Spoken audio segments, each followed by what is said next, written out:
Բարի երեկո, եթերում Արտֆոկուսն է։ Գեղանկարիչ, հավաքորդ, գալերիստ, համադրող, դերասան, հայ իրականության մեջ հողարվեստի ուղղության հիմնադիր, ում աշխատանքները արվեստի ամենահանրահայտ աճուրդներում վաճառվում են մի քանի $100,000-ով։ Արվեստագետ, ով իր հայրենիքին Հայաստանի նվիրեց շուրջ 2000 իրանական, հայկական, եվրոպական կիրառական արվեստի նմուշներ, որոնք թվագրվում են մեր թվարկությունից առաջ 4-րդ հազարամյակից մինչև մեր օրեր։ Արվեստագետ, ով իր օրինակով առաջարկեց հայ գորգագործությունը զարգացնել նոր ուղղություններով։ Այսօր խոսելու ենք Մարկոս Գրիգորյանի մասին։ Մեզանում ցավալիորեն քչերին են հայտնի արվեստագետի ստեղծագործական ուղու մանրամասները։ Մարկոս Գրիգորյանին ավելի լավ ճանաչել մեզ կօգնի արվեստաբան, արվեստագիտության թեկնածու, Մաշտոցի անվան մատենադարանի թանգարանի ղեկավար Իվետ Թաջարյանը։ Բարի երեկո։ Բարի երեկո։ Շնորհակալ եմ հրավերն ընդունելու համար։ Տիկին Թաջարյան, դուք շուրջ 20 տարի ուսումնասիրում եք Մարկոս Գրիգորյանի արվեստը, նրան նվիրված մի շարք հոդվածների, զեկույցների հեղինակ եք եւ նաեւ դասախոսություններ եք կարդում նվիրված նրա արվեստին, բացի այդ անշուշտ շատ կարեւոր է այն հանգամանքը, որ նրա հետ կյանքի վերջին տարիներին շփվելու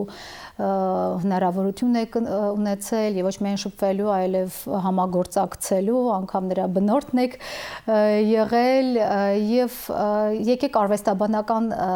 տեսանկյունից գնահատական տանք սկզբում Մարկոս Գրիգորյանին հայկական, իրանական եւ համաշխարհային արվեստի համատեքստում։ Շնորհակալ եմ հրավերի համար։ Մարկոն ֆենոմեն էր, ոչ միայն ինձ համար, այլ ովքեր որ շփվել են իր հետ, արտիստ էր։ Անգլերենով այդ բառը այդպես ամբողջովին բնորոշում է իրեն։ Ես երբևիցե հոմանիշ չեմ գտել արտիստի համար, կան շատ լավ արվեստագետներ, բայց արտիստ չեն։ Իր հետ շփումը ամեն մի 5 րոպե, 10 րոպե շփումը մի կյանքի պատմություն էր, փիլիսոփայություն։ Իր տեսանկյունները, դիտանկյունները տարբեր խնդիրներին, արվեստի, արվեստագետներին դա դասեր էին, որ իմ կյանքի պատմության եւ մասնագիտական կյանքում շատ մեծ տեղ է զբաղեցնում։ Մարկոն տարբեր այսպես ժանրերի եւ ոճերի անդրադառնալիս եւ տարբեր նյութերով ստեղծագործելով ինքը շատ մեծ այդպես կարծես մի հավաքչական ամբողջականություն էր որպես արվեստագետ եւ որտեղ իր մատը խառներ, այսպես ասած, ինքը հաջողության էր հասնում, բայց ասում չեմ հասցնում, չեմ կարողանում եւ դա է պատճառը, որ երբեմն կիսատ է թողել իր որոշ, ասենք, աշխատանքներ կամ մասնագիտական ուղու մեջ այդպես կանգ է առել եւ սկսել է այլ նոր բան սկսել։ Օրինակ, շատերին հայտնի չէ, որ նա կինոասպարեզում շատ մեծ հաջողություններ է ունեցել։ Ունեցել է 13 այդպես գեղարվեստական խաղարկային ֆիլմերի մեջ դերակատարություն եւ արդեն 3-րդ ֆիլմից հետո ինքը գլխավոր դերասանի դեր են իրեն ստանձնում, բայց իրանական ֆիլմերի իրանական ֆիլմում, այո, ֆիլմերում, բայց շատ լավ էր, որ ինքն էլ է ասում, որ լավ էր, որ ինչ որ միտեղ կանգ առա։ Թեթև ատլետիկայի, այսինքն սպորտում նույնպես շատ մեծ հաջողություններ է ունեցել, բայց ճիշտ ժամանակին ինքը հասկացել է, որ պետք է կանգ առնել։ Բայց ամենամեծ ներդրումը եւ Իրանի արվեստում եւ արվեստաբանական այդպես վերլուծություններում Իրանում նրան ճանաչում են առաջինը որպես Ղահվեխանեի արվեստի հայտնագործող, եթե կարելի ասել։ Չնայած հայտնագործողը այդպես չէ, տարածողը այլ կարգավիճակ տալու, այսինքն դրանք արվեստի այնպիսի ստեղծագործություններ էին, որոնք 17-րդ դարից կային Իրանում։ Բայց ոչ ոք իրենց այդպես ուշադրություն չէր դարձնում, որովհետև այդ արվեստագետները, ովքեր զբաղվում էին այդ արվեստով, իրենք հիմնականում ինքնոս էին։ Չունեին ակադեմիական կրթություն եւ Մարկոն երբ Իտալիայից իր մասնագիտական կրթությունը ստացավ Ռոմում եւ վերադարձավ Իրան, այն ժամանակ շատ բան վիճակ էր Իրանում, շատ խառը 1950-ական թվականներին եւ Մարկոն տեսնում էր խառնաշփոթ մի վիճակ, այսինքն հիմնականում արվեստագետները իրանցի զբաղվում են իմպրեսիոնիստական այդպես մի քիչ կրկնօրինակում էին, բայց չկար մաքուր, այսպես իրանական արվեստ չկար նաև եվրոպական կամ ամերիկյան։ Այսինքն ավանդապաշտությունը եւ ազգայնամոլությունը այնքան արմատացած էր Իրանում, որ նորը դժվար էր այդ ժամանակ ընդունվում եւ տարածվում Իրանում։ Բայց Մարկոն ասեց, բայց ինչպես կարելի է Իրանի պես այդպես հզոր եւ խոր արմատներ ունեցող մշակույթում չլինի մաքուր իրանականը։ Եվ այդ էր պատճառը, որ շատ կոլորիտային, շատ հետաքրքիր ձևով պատմում էր, ասում էր, դե ես քանի որ եվրոպացու այդպես դիմագծեր ունեի, ես հագնում էի շատ հասարակ շորեր եւ գնում էի բազար, իրենց շուկան, եւ այնտեղ, քանի որ Իրանի պատմություն, Իրանի արվեստի պատմությունը, եթե մենք ուսումնասիրենք, մենք կտեսնենք շատ նորարարությունների հիմք գալիս է հենց բազարից, շուկայից։ Այսինքն երբեմն անգամ սովորական վաճառականը կամ առևտրականը դա էր լինում, նա էր լինում թելադրողը, որ ինչ պետք է շուկայում վաճառվի։ Եվ արվեստագետները նաև ուղղորդվում էին այդ մարդկանցից, հասարակ մարդկանցից։ Նա գնում է շուկա եւ տեսնում է այդ խանութներում, կրպակներում նմանատիպ արվեստի գործեր, որը ոչ մի ցուցասրահում կախված չէր։ Սկսում է գնել շատ ցածր գներով եւ գտնում է այդ արվեստագետներին, ովքեր ստեղծում էին այդ արվեստը։ Հուլե Ռաղասին, Մոհամեդ Մոդաբերը, որ այն ժամանակ 80 անց այդպես տարեց արվեստագետներ էին, որոնք ժառանգել էին իրենց ընտանիքներից, ասենք 17-րդ դարից այդ ավանդույթը։ Եվ մի մեծ ցուցադրություն է անում այն ժամանակվա այդպես վերջին թագուհին Ֆարահ Դիբան, շատ մեծ այդպես ոգևորությամբ դրանցից մեծ մասը գնում է եւ առանձին ցուցասրահով սկսում են ցուցադրել եւ այդ տերմինը որպես ղահվեխանեի կամ սրճարանային արվեստ այդպես Մարկոն նրանց այդպես նոր կարգավիճակ է տալիս։ Ինչու սրճարանային, որովհետեւ ընդմիջման ժամանակ սրճարաններում հիմնականում ասմունքող վարպետներ էին հրավիրում այդ սրճարանի այդպես սեփականատերերը եւ հին էպոսը եւ առասպելները իրանական սրճարաններում փորձում են այսպես տարածել, որ չմոռացվի։ Այսինքն այդ նորը, որը ներթափանցում էր 50-ական թվականներին, իրենք չէին ընդունում եւ փորձում են այդ միջավայրում հինը ինչ որ կենթանի պահել։ Մյուս կարևոր ձեռքբերումներից բնականաբար զուգահեռ նկարում էր նա, այսինքն ուսանելու տարիներին մենք տեսնում ենք շատ ինքնատիպ մի ոճ է ինքը ստեղծում, էքսպրեսիոնիստական, բայց բնորոշ իրեն, այսինքն ինչ որ չափով հայկական, ինչ որ հոգեբանական խնդիրներ կան այնտեղ, որը Մարկոն փորձում էր անգամ դիմանկարներում դա ընդգծել, այսինքն նա արմատներով կարսեցի էր, ծնունդ է առել Ռուսաստանում եւ հայտնվում է Իրանում։ Հետագայում արդեն կյանքի վերջի տարիներում Նյու Յորք, Երևան։ Այո։ Այդ բոլորը ժամանակ առ ժամանակ այդ հոգեբանական խնդիրները կարծես մենք դրա արտացոլանքը մենք տեսնում ենք Մարկոյի գործերում։ Այո։ Եվ բոլոր ժամանակաշրջաններում կարծես ժամանակ առ ժամանակ գլուխ են բարձրացնում եւ դրանց հիմքում արդեն այդ խնդիրները տարբեր ձևերով են այդպես դրսևորվում, տարբեր արվեստի ժանրերով։ Եվ Մարկոն փաստորեն կարծես ինքը իրեն հանգստացնելով, այսինքն հոգեկան ինչ-որ բավարարություն ինքը տեսնում էր այդ ստեղծագործությունների ստեղծման ճանապարհին։ Օրինակ, եթե մենք նայում ենք Օսվենցիմի դարպասների այդպես կոչվող այդ շարքը, որը թուրիմացաբար անդադ շեշտվում է եւ խոսում է դրանից, որ 12 մասից է բաղկացած, 13 է, բայց 13 է։ Այդտեղ հիմքում վերջին տարիներին Մարկոյի հետ զրույցում շատ հետաքրքիր բան բացահայտեցի, հենց նախքան մահվան այդ օրերը, այսինքն 2007 թվականին, երբ նա ասաց, որ ես համարձակություն չունեի, որ այդ թեման, այսինքն ցեղասպանության թեման եղեռնին անդրադառնալ։ Եվ հոլոկոստը օգտագործում է այլաբանորեն ցեղասպանությանը անդրադառնալու համար։ Եվ բոլոր ստեղծագործությունների հիմքում կարծես դա կա։ Ինքը բազմաթիվ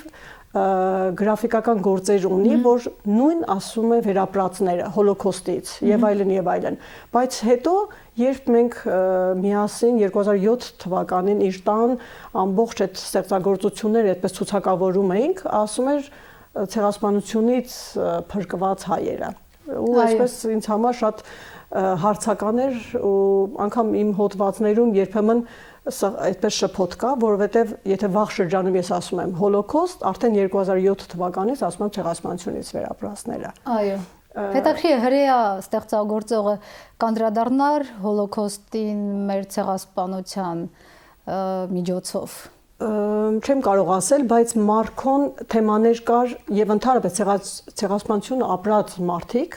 իրենց մոտ շատ զգուշությամբ են, հատկապես արվեստագետների մոտ շատ հեշտ չէ դրանց մասին բարձրաձայնելը։ Մարկոն այդպես է անդրադարձել, հрьяաները չգիտեմ ինչպես կանեին, բայց դա իր հոգու կանչն էր կամ միգուցե բավարարվում էր նաև այդ ձև, որ նա չի կարող այդպես բացահայտ ձևով անդրադառնալ ցեղասպանությանը, բայց այլաբանորեն, փաստորեն ինքը անդրադարձավ։ Հողարվեստ դա մեկ այլ ֆենոմենալ երևույթ է կամ ստեղծագործական փուլ, որը Մարկոյի կյանքում կա, երբեմն ասում են եւ շատ լավ է, որ այդպես են կարծում շատ արվեստաբաններ, որպես հողարվեստի հիմնադիր աշխարհում, այդպես չէ, բայց ինքը այո, սկզբնական, այսինքն այն նույն ժամանակաշրջանում, որոնք մենք ունենք այդպես զուգահեռ ցուցադրություններ, Մարկոն էլ ուներ իր պատմությունը, որովհետև ասում եմ, երբ Նյու Յորքում ես աշխատում էի, այսինչ արվեստագետ, այնինչը եկան տեսան, ինձնից շուտ ցուցադրություններ արան եւ այլն, բայց ամենայն դեպս Մարկոյի ձեռքբերումը այդ փուլում այո շատ շուկներում էր ամենայն դեպս այո բնականաբար իսկ ինչու հող ինչից սկսվեց առասարակ ինչու հենց հողը սկսեց նրան այդքան գայթակղել նաև հետաքրքիր է տեխնիկան ինչպես էր իրականացնում որովհետև ես որքանով հասկացա մինչև կյանքի վերջին օրերը նա այդ ուղղության մեջ աշխատել է ինչպես էր իրականացնում գուցե ներկա եք եղել երբ ուսանողական այսինքն արդեն ավարտելուց հետո Ռոմից եւ վերադարձավ Իրան, զուգահեռ այդ ղաֆեխանեի արվեստով հետաքրքրությունը եւ այլը, զուգահեռ դրան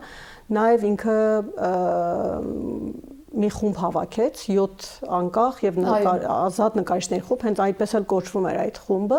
իրանցի եւ հայ արվեստագետների այսպես խմբավորում, Մոմայեզ, Արաբշահի, Փիլարամ եւ Սիրակ Մելքոնյան եւ այն ժամանակ իրենք այն արվեստագետներն էին, որոնք մտածում էին, որ պետք չէ հնից ազատվել կամ ավանդական կամ ազգային կերպար ունեցող արվեստի ստեղծագործություններից ազատվել, որովհետև այդ ժամանակ մի քիչ ավանդականը դիտվում էր նաև որպես հետամնացություն, որովհետև Իրանը գնում էր դեպի մոդեռնիզացիա։ Եվ այո, գնում էր դեպի արևմուտք եւ Մարկոն եւ իր այդպես թիմակիցներ, եթե կարելի է այդպես ասել, այսպես էին բարձրաձայնում, որ պետք չէ արվեստի գործերը հավասարեցնել հողին, այլ հողը կարելի է դարձնել արվեստի գործ։ Բայց Մարկոյի գործերի հիմքում կա նույնպես եւ հոգեբանական, փիլիսոփայական, շատ հետաքրքիր մեկնություն։ Մարկոն ինքը ապրելով տարբեր այդպես եւ իսլամական միջավայրում եւ ամերիկյան, այսինքն քրիստոնեական, հետո Հայաստան, Խորհրդային Հայաստան, Իտալիա ինքը կրում էր այդ մշակույթները եւ այսպես մշակում էր եւ նորովի մեկնաբանում էր։ Այո, այդ տեսանկյունից նրա արվեստը եւ արևելյան է եւ արևմտյան կամրջում է ըստ այդյան արևելյան։ Բայց որպես հողի պատկանելության խնդիր, ինքը իր համար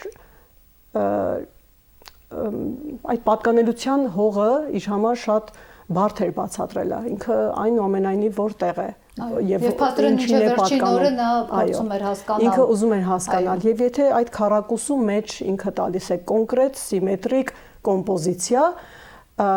ասում էր սա իմ տունն է։ Ամեն մի արվեստի գործ, եթե ինքը ստեղծում է, եթե անուններն էլ մենք այսպես բարձրացնենք, բավական հետաքրքիր է։ Տիեզերք, տուն, իմ անկյուն եւ այլն։ Այսինքն այդ ձևերով ինքը փորձում էր իր հարցերի պատասխանը ստանալ, շատ հարցերի պատասխան ինքը այդպես էլ չստացավ, որտեղ ասում էր, եթե Իրանում ես համարվում եմ իրանահայ, օտար դրսից եկած ինչ որ առումով, Հայաստանում, Խորհրդային Հայաստանում նույնպես հատկապես իր թանգարանի հետապաս նա նույնպես օտար էր դիտվում։ Եվ կոնցեպտուալ գործեր, եթե մենք նայենք ինստալացիաները, նրանք էլ շատ բավական հետաքրքիր պատմություն ունեն։ Ամեն մեկը նաև իր պատերազմներ կամ իր ներքին վեճը կոնկրետ ոչնչացնողների հետ։ Այսինքն, եթե մենք տեսնում ենք ինստալացիաների հիմքում իրանական ավանդական հացը, որ ինքը գնացել էր հացթուխի մոտ, այդպես սովորել էր, սանգյակը կամ թավտանը, ինքը ժամերով, օրերով ինքը գնում սովորում էր, որ չվերանա այդ հացի տեսակը, որտեղ արդեն մեխանիկական սարքերի միջոցով արդեն գալիս էին այդ թոնիրները վերածվում էին եւ դառնում էին այդ ձևի։ Ու այդ հացին տալիս էր նոր կարգավիճակ, նոր կոմպոզիցիայի մեջ ինքը անմահացնում էր ինչպես հողը եւ իր տունը։ Կամ աբգուշտ ճաշատեսակը ունի ստեղծագործական շարք, աբգուշտը իրանական մսով, ապուր է, այո, փիթի պես ինչ-որ մի բան, որը նույնպես դա արդեն մի քիչ միգուցե տներում թաքուն ուտեին, բայց ավելի այլ մոդայիկ չէր, բնականաբար արդեն բիֆստրոգանովներ, պիցաներ եւ այլն, եւ ինքը այդ աբգուշտը ինքը կարողանում էր հատուկ նյութերի միջոցով ինքը եփում էր մատուցվող ամբողջ պարագաները, որոնք աբգուշտի հետ մատուցվում են, կանաչին, սոխը, հետո արմավի հետ մատուցվող թեյը անգամ բաժակով եւ այլն, մենք այդ ինստալացիաների մեջ տեսնում ենք։ Այսինքն իսկ ինչպես էր դա սառեցվում ըստ էության։ Սոսնձային երբևիցե դա չբարձրաձայնեց, այդպես էլ ես չիմացա, բայց հատուկ այդպես տարբեր սոսինձների միջոցով, բայց ինչն էր հետաքրքիր, որ եթե անգամ 60-ական թվականներին ստեղծված է դա, հիմա էլ եթե մենք նայում ենք, անգամ բույրը մի քիչ իհարկե փոխաբերական իմաստով եմ ասում, այնքան կենթանի է դա, կանաչին, հացը, այդ ամբողջը այդպես ինքը անմահացրել է։ Իսկ հողարվեստի գործերն ինչպես էր, հողարվեստին բավական հետաքրքիր, ես 2 անգամ եմ ականատես եղել, ինչպես է վիդեոներ կան, փնտրեցի ոչ միտեղ չգտա, հետաքրքիր է։ Վիդեոներ կան, երբ Թումանյան թանգարանի աստիճանների մոտ ինքը շատ հետաքրքիր էսպես այդպես հողային հիմքով ինստալացիա արեց, որը ասում էր, այսինքն այդ կարգախոսը լավ չեմ հիշում, միգուցե ճշգրիտ չմեկնաբանեմ, բայց մոտավորապես այսպես էր, որ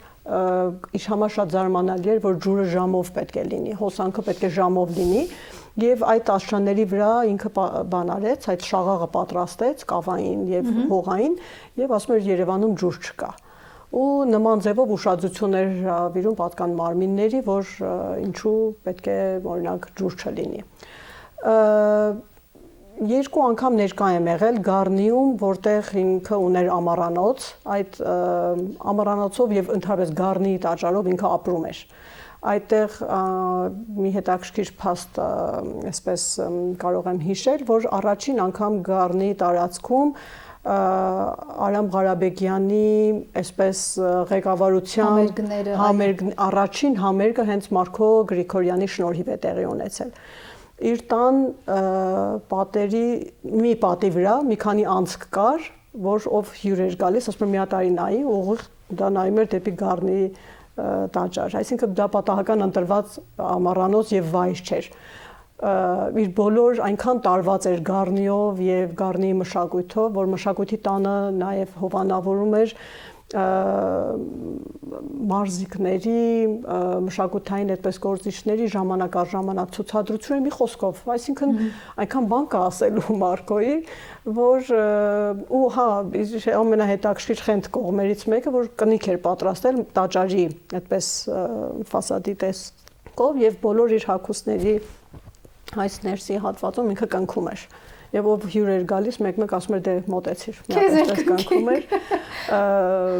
Ուներ տարբեր դրոշներ այնտեղ իր պատշգամից կախված, Գառնիով ասում էր ես ներշնչվում եմ նաև, բայց այնտեղ կար բոլոր այն դրոշները, այն երկրների դրոշներ, որտեղ ինքը համարում էր, որ այնտեղից ինքը սնուցվել է։ Այդպես։ Գառնիի մասին երբ խոսում ենք, չեն կարող չանդրադառնալ նաև նրա արվեստանոցին, որտեղ նաև գորգերն էին պատրաստվում, գործվում, սակայն փաստորեն Մարկոս Գրիգորյանը տարվել է գորգերով, որքանով ես կարողացա հետազոտել դեռ Իրանում։ Եվ հետաքրքիր էր ինչու նրան հետաքրքրեց այդ աստիճանի գորգագործությունը, որ նա ոչ միայն էսքիզներ էր օրինակ գորգերի համար ստեղծում, այլև ուսումնասիրեց թե իրանական, թե հայկական գորգագործական տեխնիկան եւ անձնապես էր երբեմն գործում կամ ես որքանով նաեւ հասկացա 5 գորգեր էր ձեռք բերում եւ կարողանում էր այդ գորգերին նոր կյանք, նոր շունչ տալ։ Դա այն ժամանակ էր, երբ նույնպես ինքը, այսինքն երբ զգում էր, որ ավանդական եւ ազգայինը մի կողմ է դրվում, այդ ուշադրություն հրավիրելու, հասարակության ուշադրություն հրավիրելու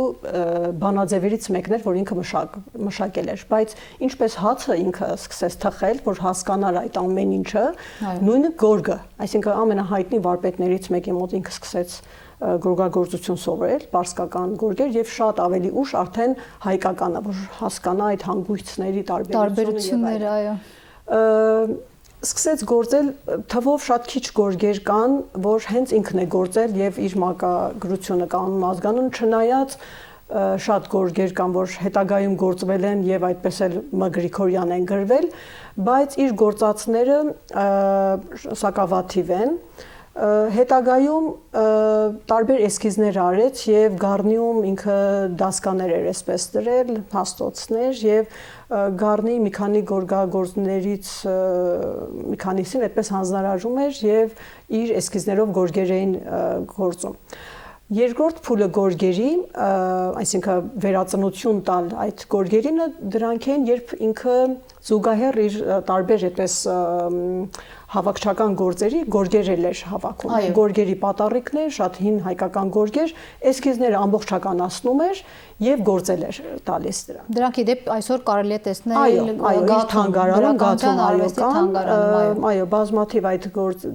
գորգերից կան, որ բացի այդ վերականգնվածները նոր հայկականի ավանդական հայկականն է գործել տվել, այսինքն իր գործած ստեղծագործությունները կամ իր էսքիզներով երբ գործել են եւ նույնպես արևելք այդ արևմուտք կամուրջն են շատ հստակ ցուցադրում կարծում եմ։ Եվ ինքը երբեմն օրինակ եթե այծերի այդպես կամ ժայռապատկերներից ներշրջված ինչ որ էսքիզներ էր ընտրում, ասում է պետք չի սրա մեջ անընդհատ մենք փորձենք կարգավիճակ տալ եւ ասել սա իրանական է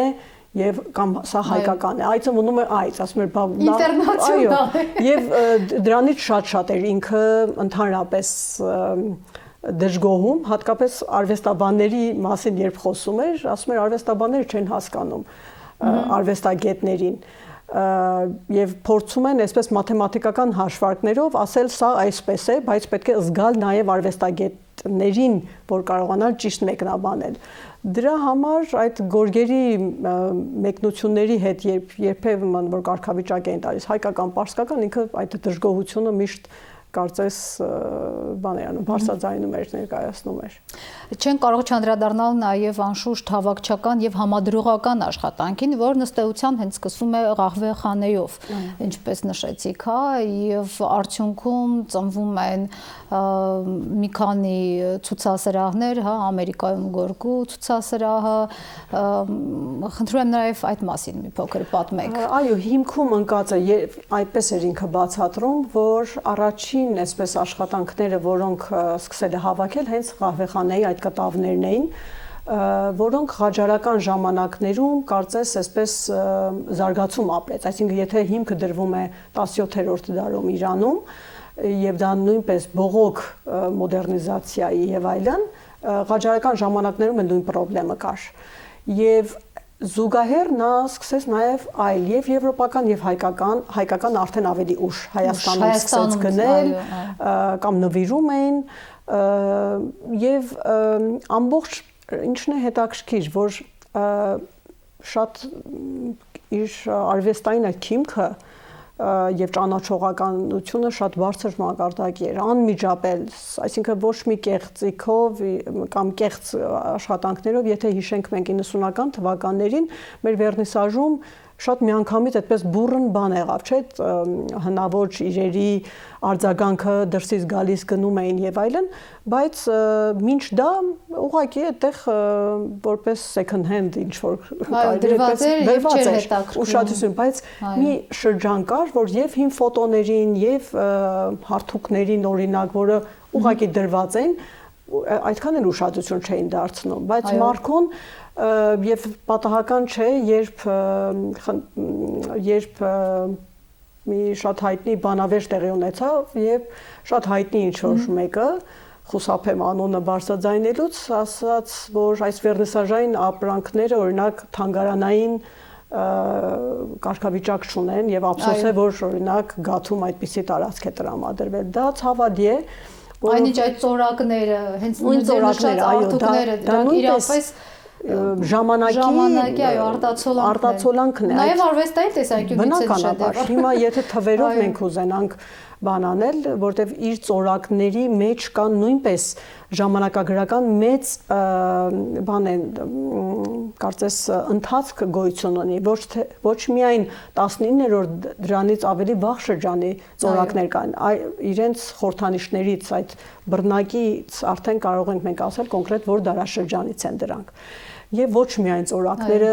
թագիչները, դրան թագիչները, որոնք նույնպես Իրանի պատմության եւ ընդհանրապես իսլամական ավանդույթների մեջ շատ կարեւոր դերակատարություն են ունեցել, դա իրենց կենցաղավարության մաս է կազմել։ Կինը հատուկ թագիչով, համապատասխան թագիչով է դուռը թակել, տղամարդը առանձին ձայները տարբեր են, որ տանտիրուհին, ասենք, լսի, հասկանա, գլուխը ծածկի, թե ով է թակողը, ասենք, կին է կամ տղամարդ։ Այսինքն առանձին մասերով, եթե մենք փորձում ենք իր հավաքածուն ուսումնասիրել, դրանք մի մեծ ցուցասրահի արժանի են, այսպես մի մեծ տարածք զբաղեցնելու եւ կարծես պատմության մի մասն են այդ արտացոլում իրենցով։ Մարկոս Գրիգորյանը Հայաստան տեղափոխվեց 1990-ական թվականներին, հետաքրքիր է, քանի ցուցահանդես է բացվել այդ շրջանում, երբ Հայաստանը ըստ էության նոր պետության կերտման փուլում էր եւ որքանով էր նա այստեղ Հայաստանում իրեն գնահատված զգում եւ գուցե նաեւ երջանիկ։ 90-ական թվականին, այո, իրավացիք այդ ժամանակ ինքը տեղափոխվեց եւ իր հավաքածուն եւ արդեն իր ստեղծագործությունների մի մասը նվիրեց Հայաստանին, այսինքն այդպես էր ասում, հայ ժողովրդին է նվիրել։ Եվ ասում եմ ինչքան դրանք իմն են, նաև յուրաքանչյուր հայի, որտեղ ամեն մեկի մեջ ինքը պատմություն էր կարծես թե մշակել, դրել եւ դրանով փորձում էր մի արվեստի ստեղծագործության միջոցով կամ թեկուզ իր հավաքածուի մեջ ընդգրկված մի իրով պատմություն փոխանցել։ Եվ թանգարանը այդ ժամանակ տեղի խնդիր կար, այսինքն չկար մի առանձին ինչ-որ մի մասնաշենք կամ ինչ-որ հարկաբաժին, որ կարող էր այդ բոլորը տեղավորվեր, եւ 93 թվականին Եղիշե Չարենցի անվան գրականության եւ արվեստի թանգարանում իպահ կարծես ժամանակավոր տեղ գտավ այդ բոլորը եւ անվանակոչվեց Միջին Արևելքի թանգարան։ Ցուցադրություններ Մարկոն շատ մաքսիմալիստ էր եւ շատ ամեն ինչի մեջ էր շատ լրջանում եւ պետք է իր ցանկությամբ լիներ անգամ այդ ցուցափեղկերը իր հնարավորությունների սահմաններում այդ ժամանակ բոլորը ինքն էր դասավորել ուղին ինչպես պետք է այցելուն մտնի եւ այդպես էր պատկերացնում որ առանց զբոսավարի այցելուն պետք է ամեն ինչ գրեթե մեծ մասը ըմբռնելի լինի ցուցանակները եւ այլն ամբողջ ինքն էր պատրաստել ինչի համար եմ դա ասում որովհետեւ ցուցադրություններ շատ քիչ ունեցավ այդ ընթացքում իսկ իր որպես մեծ ցուցադրություն եւ հաշվետվություն 2004 թվականին ազգային պատկերասրահում ունեցավ շատ մեծ ցուցադրություն եւ իր թանգարանից առանձնացվան իրեր եւ տանը պահվող, այսինքն վերջին շրջանում, քանի որ թանգարանը իր կենթանության օրոք չուներ, այսպես կայուն ինչ-որ կարգավիճակ, անընդհատ բարձրաձայնվում էր, որ սա ժամանակավոր է եւ այլն։ Վերջին շրջանում, եթե Նյու Յորքից ինչ-որ արվեստի գործեր էր բերում կամ իր հավաքածուից ինչ-որ իրեր, արդեն չէր կցում թանգարանին եւ տանն էր պահում։ Ցավոք սրտի այդ տան եղածը արդեն ծրվել է այդպես տարբեր ժառանգների միջոցով։ Դուք ձեր դասախոսությունում նշում եք, որ կարելի ասել, որ 1990-ական թվականներից հետո ստեղծված գործերը այսօր որևէ թանգարանում փաստորեն գտնել չենք կարող։ Գիտեք ինչպես է, մինչև ուսանողական տարիների, այսինքն 50-ական, 60-ական թվականները մի քիչ արդեն ավարտելուց հետո այդ շրջանի գործերն են գտնվում Միջին Արևելքի թանգարանում։ Ու շրջանի գործերից մի աշխատանք է նաև ինքնատիպն են արժեքավորը եւ լիարժեք հետազոտություն չի կարելի անել կամ այսինքն պատկերացում չեն կարող ստանալ, որովհետեւ ոճական շատ մեծ տարբերություն կա ստեղծագործական վաղ փուլում եւ ուշ փուլում։ Ինչ կարող էր անել Հայաստանը, որպեսզի այդ ամենը տեղի չունենա, ինչը չարվեց։ Պատրաստվում էր, այսինքն նա այդպես էր պատկերացնում, որ տունը, որը սեփական տուն էր, դա պետք է տուն թանգարան լինի։ Եվ նախագիծ գոյություն ուներ, որ բակի հատվածը արտ ցենթր, այսպես արվեստի կենտրոն պետք է կառուցվի եւ նաեւ այդ թանգարանում ի պահ դրված փաստորեն իրերը պետք է գան այդտեղ եւ ժամանակագրական այսպես առումով այսպես տեսակավորվի, ցուցադրվի ժամանակ ցուցադրություններ եւ այլն եւ այլն։ Ցավոք սրտի իր մահվանից հետո ոչ մի բան չկարողացանք անել, այսինքն իրականացնել այդ ցանկությունները, որովհետեւ որտեղ որ գնում էինք, հարցնում էին. Դուք ժառանգներից եք, հայրենակցական կապ ունեք իր հետ։ Ոչ մի բան չեղավ, անգամ ստորագրահավաք արեցինք ես եւ Տիկին Ժանետ Լազարյանը, իրանահայ արվեստաբան, բայց ոչ մի բան տեղի չունեցավ, ոչ մի քայլ չարվեց եւ այդ սեփական տունը եւ տան մեջ եղած մի մեծ շրջանի այդպես իր ստեղծագործական գործերը եւ հողարվեստի եւ կտավներ եւ հավաքածուից գործեր մնացին այդտեղ եւ հիմա տարբեր աճուրդներից մենք տեսնում ենք, որ այսպես ժամանակ առ ժամանակ վաճառվում են։ Ժառանգների փաստորեն նախընտրած ուղիներ։ Այո։ Տարածել ու Մարկոս Գրիգորյանի արվեստը եւ կապիտալ է, շարունակվում է մնալ կապիտալ։ Այո։